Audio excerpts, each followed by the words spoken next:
The following is a production of Neural Network Media and is completely AI generated. It is intended for entertainment and educational purposes only. I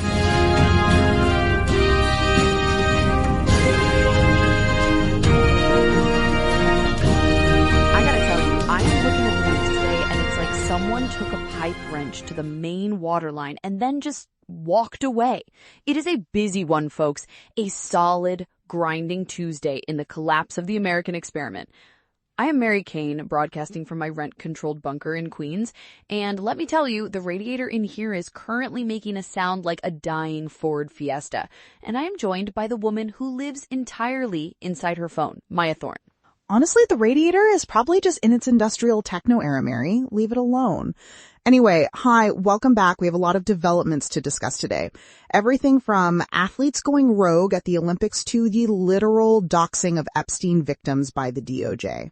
Oh, don't even get me started on the DOJ. Before we dive into the swamp, we gotta look back at yesterday.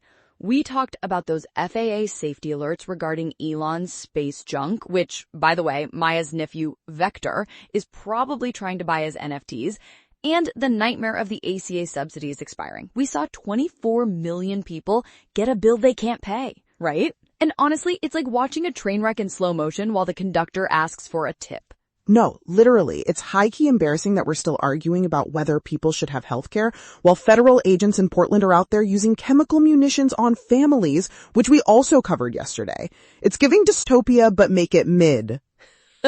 Mid. I don't know what that means, but I'm assuming it's bad. Look, let's get into the real meat of the day. The resistance is actually, well, resisting.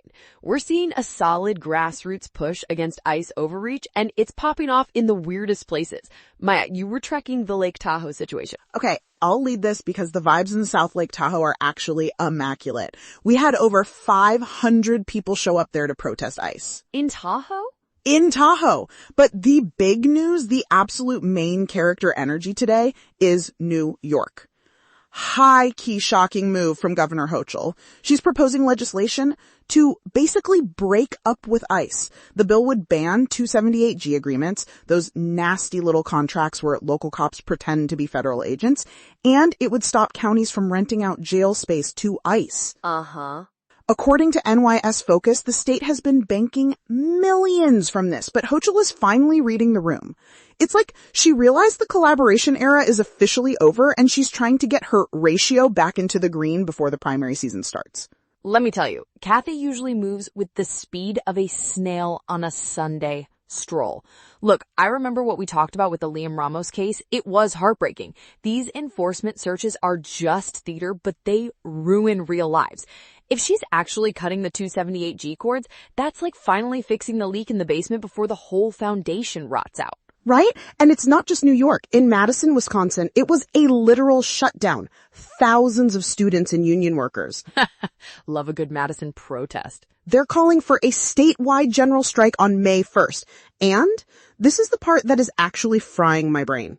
The Olympics.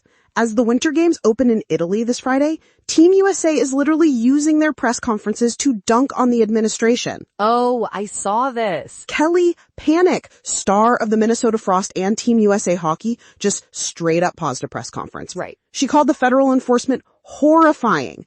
Imagine being the State Department trying to use ICE for security in Milan, and your own gold medal athletes are like, no, this is cringe. I love it. It's like a rookie pitcher refusing to take the mound because the owners are crooks. When the athletes start speaking up, the stick-to-sports crowd loses their minds, but it's the only way to get through to people who have their heads in the sand. It's the only way to bypass the algorithm, Mary. Well, let's talk about the courts, because that's where the grid is today. I'm taking the lead on this one because we actually saw a judge show some spine last night. Honestly, it's about time. Okay, tell us. U.S. District Judge Anna Reyes in D.C. stayed up past her bedtime to block the administration from ending temporary protected status for 350,000 Haitians. The termination was supposed to hit at midnight, and she dropped the injunction at the literal 11th hour. No way. Wait. And Maya, I've seen what's happening in places like Springfield, Ohio. Good people, working hard, being used as political footballs by Kristi Noem and her crowd. You hate to see it. But Judge Reyes, she went off. The opinion was 83 pages of, I see what you're doing. Right? She basically said the decision to end TPS was preordained and motivated by hostility to non-white immigrants. According to Courthouse News, she called it null and void. It's common sense. You can't just flip a switch and deport 350,000 people who have been here for decades, paying into a system that's now trying to chew them up and spit them out. It's giving judicial girl boss energy. It's giving doing your damn job. It's like trying to remove the supporting beams of a house and being surprised when the roof hits you in the head. But look, Kristi Noem is still going to testify before the House today to defend the deportation agenda. So this isn't over.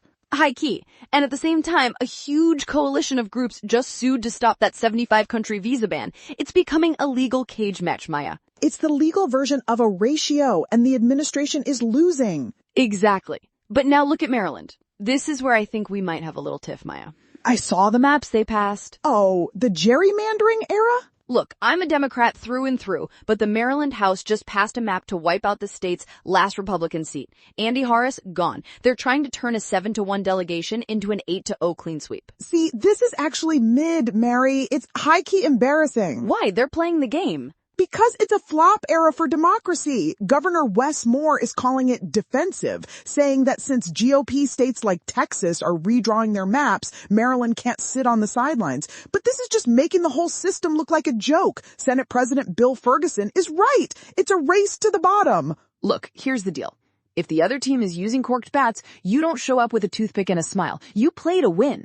If Texas is rigging the game, we rig it back until someone agrees to fix the rules. No, literally, that's just how we get to an 8-bit version of democracy where nothing matters. It's chuggy political retribution. We should be fixing the system, not proving we can break it faster.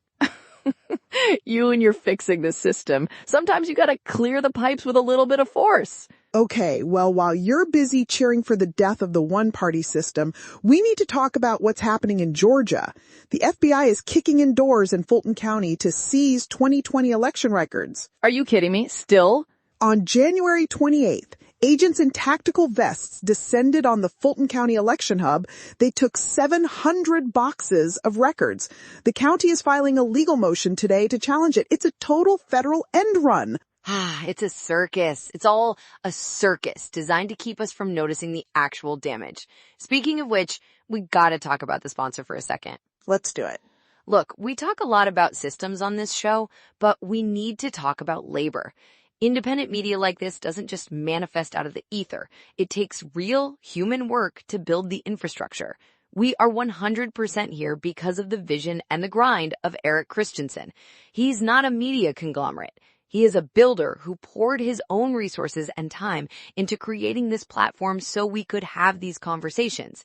If you value independent voices over corporate algorithms, please consider supporting Eric's work. It's an act of solidarity that keeps the lights on and the servers running. High key. Eric is holding it down for the platform. Respect. Okay, Mary, I want you to take the lead on the Epstein document dump because honestly, I've been scrolling through the fallout and it's actually making me sick. I'll take it. This is where the digital snake oil of the DOJ meets the absolute darkest parts of our history. The Department of Justice just finished a 3 million-page document dump from the Epstein investigation. They're calling it transparency, but let me tell you, it is a hit job. Right? According to the Wall Street Journal and The Guardian, the DOJ failed to redact the full names of at least 43 victims. Some names appeared over 100 times. And get this, the New York Times is reporting that the DOJ published at least 40 unredacted nude photos of young women from Epstein's island. Shut up. I'm not lying. These are women who were abused as children, and now the federal government is hosting their private trauma on a public clearinghouse website. That is literally a villain arc. It's worse than that. It's a warning. They forgot to redact the victims, but miraculously, the most powerful people in Epstein's orbit still shielded, still John Doe, still anonymous. Right? Attorneys for the survivors, Brittany Henderson and Brad Edwards, have filed an urgent request with federal judges to take the website offline immediately. They're calling it irreversible harm. Honestly, are you kidding me with this guy at the DOJ? It's weaponized incompetence. No, literally, it's like they want to punish people for seeking transparency. You want the files? Fine. We'll destroy the victims' lives and see if you still want them. It's high-key disgusting. It's the same old story. The elites protect their own, and the working class kids who got caught in the gears are the ones who get ground up. It's like a landlord who accidentally leaks the tenant's private medical files because the tenant complained about the heat. It's giving fascist chic. It's giving me a headache, but we gotta move on to the education purge. Maya, what's going on at Texas A&M? Okay, so Texas A&M officially nuked their women's and gender studies program yesterday. It's a literal DEI purge. Rigor. Right. They reviewed 5,400 course syllabi. 5,400? Yes, to ensure compliance with state and federal bans on race or gender ideology. Interim President Tommy Williams says it restores rigor, but faculty members are saying hundreds of syllabi were modified under pressure. They canceled Introduction to Race and Ethnicity and Diversity in Sport Organizations. Are you kidding me with this? You can't even talk about why some people get to play and others don't? It's the war on reality, Maya. I've covered actual wars, and the first thing you do is cut the communication lines and burn the maps, right? That's what they're doing to the kids. If they don't have the language to describe their own struggle, they can't fight back. It's a state-sponsored lobotomy. It's high-key dangerous because it's a pincer movement. You have media consolidation on one side, that $72 billion mega merger threatening to control what we see, and then you have the state literally deleting history from college campuses. It's the flop era for the First Amendment. Well, the flop era is global, apparently. Did you see Costa Rica? Oh, yes. Costa Rica just elected Laura Fernandez. She basically wants to be the next Bukele, hardline security, modeling her administration after the Salvadoran president. Right. She won 48% of the vote. People are terrified of drug violence, so they're voting for the strongman vibe. It's happening everywhere. Even Petro from Colombia is in D.C. today meeting with Trump. Petro and Trump. Now, that's a meeting of two different planets. After the U.S. threatened military intervention and the capture of Maduro, it's high voltage, to say the least. No, literally. But let's get to the main event, the story that is actually end of the world energy. I've been waiting for this one. Breath. We are going deep on the EPA because Lee Zeldin is about to drive a dagger through the heart of the future. He literally used the word dagger. He did. This is the main story, folks. EPA Administrator Lee Zeldin is currently awaiting final clearance to rescind the 2009 endangerment finding. Okay, Mary, for the people who aren't energy nerds, what is the endangerment finding? It is the foundation of everything. In 2009, the EPA legally established that greenhouse gases threaten public health. Right. Without that finding, the EPA has no teeth. They can't regulate smokestacks, they can't regulate tailpipes, they can't regulate anything. Zeldin is calling it climate change religion. It's so cringe. It's worse than cringe, Maya. It's like a pilot disabling the altimeter because he doesn't believe in gravity while he's flying into a mountain. According to the Washington Post, the White House is actually stalling because career scientists are saying the move is too weak to withstand a court challenge. Because the science is actually real? Because the science is stronger now than it was in 2009. We've had record heat every year. But get this, Energy Secretary Chris White used a 141-page report to justify these rollbacks. Right? A federal judge just ruled that White violated the law by handpicking 5 climate contrarians to write that report. Internal emails from the DOE show that the actual staff scientists described White's report as misleading, unjustified, and hypocritical. So they literally faked the data. They didn't just fake it, they manufactured it like a cheap knockoff handbag and tried to sell it as high fashion. It's a coordinated attack on science itself. If you can delete the endangerment finding, you delete the government's responsibility to protect its citizens from breathing poison. No, literally. And if you protest this, you're part of the Minnesota 5 or whatever new criminal label they have for people who want the planet to stay cool. It's high-key a burn it all down era for the administration. It's a war of all fronts. They're ripping the copper out of the walls and selling it for scrap while we're still living in the house. Right? It's just... But look at the bright side. The athletes in Italy, the students in Madison, the lawyers in D.C. who stayed up all night to save those 350,000 families, people aren't just taking it. High key.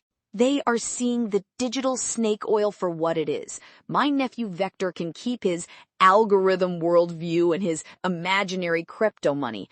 I'll take the Union Hall warriors and the grit of the people in the streets any day of the week.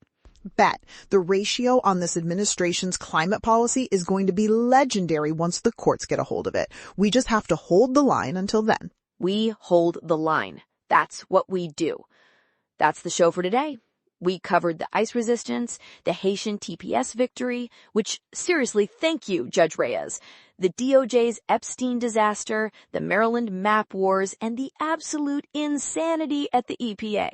It's a lot, but we're here, staying terminally online so you don't have to. And I'm staying terminally cranky in Queens. Don't let the bastards grind you down. Don't let them tell you the science is a religion. And for the love of everything holy, don't buy anything from Vector King. No cap. Stay safe out there.